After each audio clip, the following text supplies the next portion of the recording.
terlambat tadi yang sudah dibilang tentang pengertian doa. Maka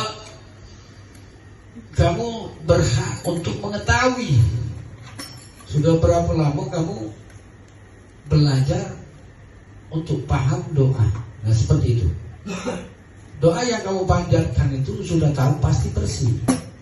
Apa lisannya selama dalam perjalanan dalam selalu kotor. Nah ini yang melambatkan daripada ini penyebab yang lambat timbul doanya itu bukan tidak dijawab oleh Allah Subhanahu Wa Taala, tetapi ketika antum itu doa kurang khusyuk, bisa jadi kurang khusyuk, pikiran banyak, tetapi bukan memikirkan ini ketika doa. Ketika doa itu lupakan dengan urusan pikiran dunia. Tetapi kamu akan mendapatkan dunia.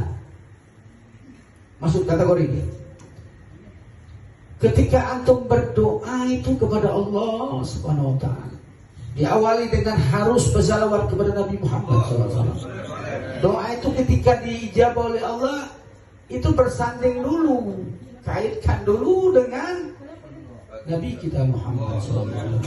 Ya langsung pecah-pecah kehebatan doa, pecah gayanya doa tapi pecah pakam. Nah seperti itu.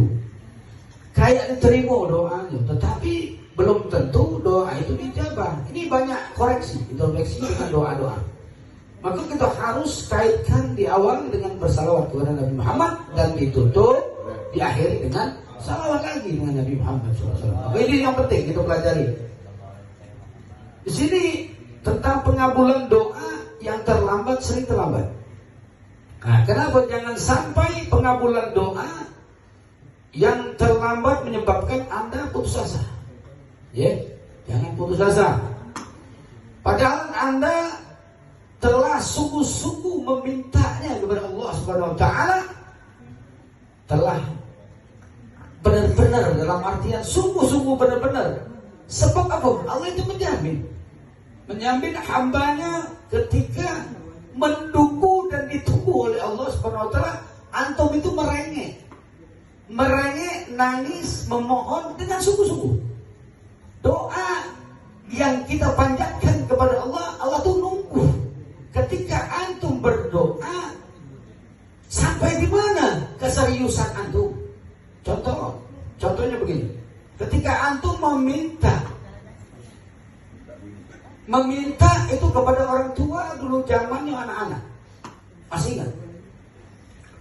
Antum itu anak kecil. Umur mungkin 8 tahun. Atau mungkin sebelum 8 tahun. Merengek-rengek sampai dapat itu duit untuk membeli sesuatu. Contoh permen, contoh ciki, contoh mainan. Segala yang keinginan anak kecil pasti diijabah oleh Allah. Karena kebersihan. Ya, kebersihan. Sebab apa? Wong yang merengek, anak kecil dulu ketika menangis belum dikasih dan terus ingin mendapatkan apa yang diinginkan oleh dia harus dapat, itu doanya baru dijawab oleh Allah. Kembali pikir. Karena kebersihan jiwanya, bukan tidak. Kebersihan jiwa manusia ketika meminta, memohon kepada Allah dengan sungguh-sungguh merengek dan menangis kepada Allah, itu Allah tunggu antum. Tunggu benar-benar diijabah oleh Allah Subhanahu Wa Taala. Karena Allah kun fayakun. Allah Maha memberi segala urusan hambanya. Ketika antum sungguh-sungguh memohon, berdoa, bahwasanya Allah kabulkan. Bagaimana tata cara? Tadi antum seperti anak kecil yang selalu merengek-rengek meminta pertolongan, bahwasanya keinginannya itu harus dikabulkan. Dengan kebersihan jiwa, jadikan diri kita bukan seperti anak-anak, tetapi kita pengen jadi anak yang bersih, suci, pikiran dan hati, jiwa dan raganya itu bersih. Saat memohon kepada Allah SWT, permintaannya itu ketika lisannya memancarkan cahaya bersih. Karena Allah Maha bersih. Karena Allah Maha bersih. Ketika berdoa kepada Allah SWT itu kebersihan jiwa itu harus panjatkan. Dan kamu akan dikabulkan oleh Allah Subhanahu Wa Taala. Tanpa kebersihan jiwa, doa antum itu akan kotor ketika antum berdoanya caranya salah. Jadi tata cara itu penting. Bagaimana doa itu akan diijabah oleh Allah Subhanahu wa taala ketika antum merengek kepada Allah Subhanahu wa taala dengan rengekan kebersihan. Paham di sini? Kalau sudah